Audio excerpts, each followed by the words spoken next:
দর্শক, নিরাপত্তার দাবিতে মিডফোর্ড হাসপাতালের ইন্টার্নশিপ চিকিৎসকরা কিন্তু কর্মবিরতি পালন করছিলেন সকাল থেকে। এর মধ্যে মিডফোর্ড হসপিটালের শিক্ষার্থীরা তারা কিন্তু ক্যাম্পাসে নিরাপত্তার দাবিতে কমপ্লিট শাটডাউন ঘোষণা করে। তারা বলছেন নিরাপত্তা নিশ্চিত না হওয়া পর্যন্ত তারা এই ক্যাম্পাস আর খুলবেন না। সে কারণে আমরা দেখতে পাচ্ছি যে ৩ নম্বর গেটের সামনে নৃশংসতম হত্যাকাণ্ডের ঘটনা ঘটেছিল, সেই গেটে কিন্তু শিক্ষার্থীরা তালা লাগিয়েছে। তালা লাগিয়ে তারা আসলে বাইরে কিন্তু স্লোগান দিচ্ছে, বিভিন্ন স্লোগান, চাঁদার বিরুদ্ধে বিভিন্ন স্লোগান দিচ্ছে। আমরা একটু আপনাদের দেখানোর চেষ্টা করব এই শিক্ষার্থীদের স্লোগানগুলা।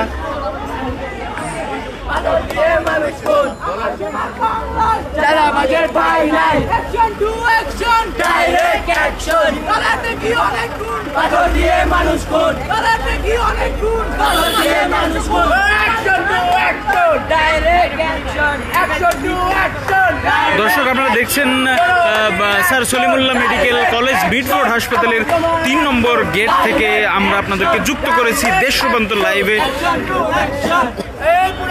এই ৩ নম্বর গেটেই কিন্তু নৃশংসভাবে ভাঙারি ব্যবসায়ী সোহাগকে পাথর দিয়ে থেতলে হত্যা করা হয়। আমরা দেখতে পাচ্ছি শিক্ষার্থীরা এখানে বিভিন্ন স্লোগান দিচ্ছে। আমরা তাদের সঙ্গে একটু কথা বলার চেষ্টা করব। ভাইয়া, এই আপনারা কি আমরা সরকারি শহীদ সোহরাওয়ার্দী কলেজ থেকে এখন আমরা মিডফোর্ডের শিক্ষার্থী না, আমরা মিডফোর্ড না, আমরা সরকারি, আমরা শিক্ষার্থী বলতে কি সারা বাংলার যত শিক্ষা প্রতিষ্ঠান আমরা সেখানকার শিক্ষার্থী। আমরা পুরান ঢাকার ঐতিহ্যবাহী সরকারি শহীদ সোহরাওয়ার্দী কলেজ থেকে এসেছি। আমরা লক্ষ্য করি জুলাই অভ্যুত্থানের পর থেকে, আগস্টের পর থেকে আমরা নব্য ফেসিস্টের আগমন আমরা লক্ষ্য করতে পারছি।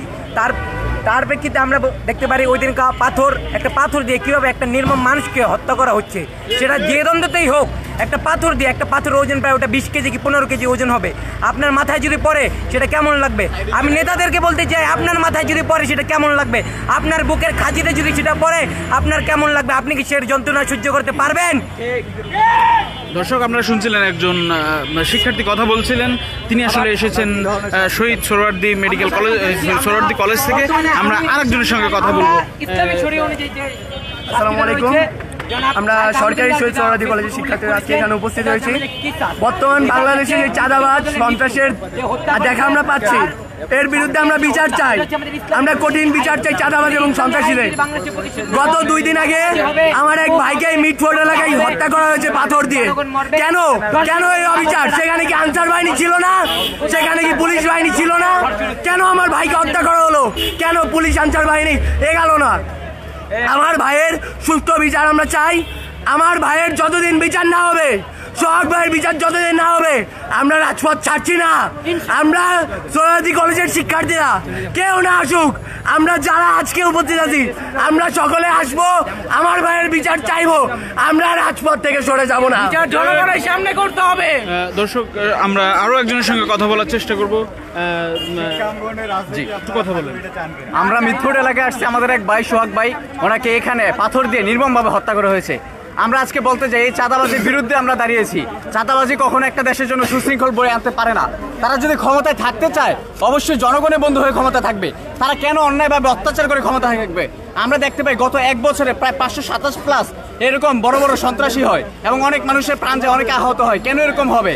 ক্ষমতায় থাকতে হলে জনগণের বন্ধু হয়ে ক্ষমতা থাকতে হবে, গণতন্ত্র মেনে ক্ষমতা থাকতে হবে। কেন আমাদের উপরে এভাবে অত্যাচার করে কোনো দেশকে আমরা কোনো দলকে ক্ষমতায় মেনে নিতে পারি না। আপনারা কি কোনো রাজনৈতিক দলের সঙ্গে যুক্ত আছেন?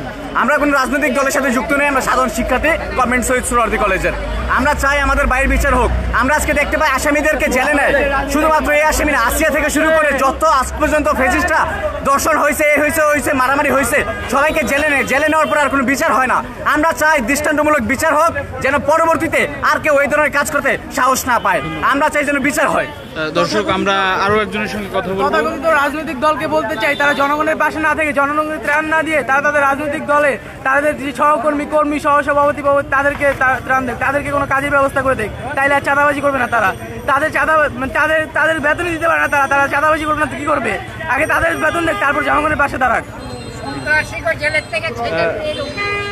দর্শক আমরা দেখতে পাচ্ছি শিক্ষার্থীদের এই যে বিক্ষোভ তার সঙ্গে কিন্তু সাধারণ একজন লোক তিনিও কথা বলছেন। সন্ত্রাসীদের দলীয় লোক কইয়া জেলের থেকে ছাইরা দিলে এই সমস্ত ঘটনা ঘটবে এই দেশে। শেখ হাসিনা 40,000 সন্ত্রাসীরা জেলে ঢুকে গেছিল, খালেদা জিয়া দলীয় লোক কইয়া সব ছাইরা দিছে। দর্শক আপনারা দেখতে পাচ্ছেন এখানে বিক্ষোভ হচ্ছে। আমরা আপনাদের আরও একটি জিনিস দেখানোর চেষ্টা করছি। দর্শক আমরা গতকাল যখন এখানে এসেছিলাম তখন এই জায়গায় আমরা দেখতে পাচ্ছিলাম অনেক ফুটপাত দখল করে অনেক দোকান ছিল, কিন্তু আজ প্রশাসন গতকাল আসলে ঘোষণা করেছিল দোকান সরিয়ে ফেলতে। এখন আমরা দেখতে পাচ্ছি সেই দোকানগুলো আর নেই। দোকানের জায়গায় মোটামুটি রাস্তাঘাট উন্মুক্ত করা হয়েছে বলে আমরা দেখতে পাচ্ছি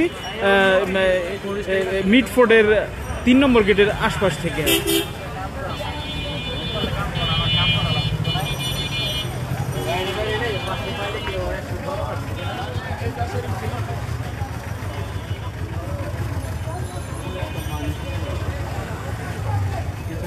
দর্শক আমরা দেখতে পাচ্ছি এই যে পকেট গেট, এই গেট দিয়ে আসলে মানুষ আসা যাওয়া করছে যারা যারা চিকিৎসা নিতে আসছেন। আমরা দেখতে পাচ্ছি দর্শক এখানে চিকিৎসা নিতে কিন্তু মানুষ আসছেন। তো দেশ রূপান্তরের লাইভে আপনারা ছিলেন, আমরা আপনাদেরকে দেখানোর চেষ্টা করেছি। আমরা পরবর্তীতে আবার আপনাদেরকে দেশ রূপান্তর লাইভে যুক্ত করব। সে পর্যন্ত আমাদের সঙ্গে থাকুন।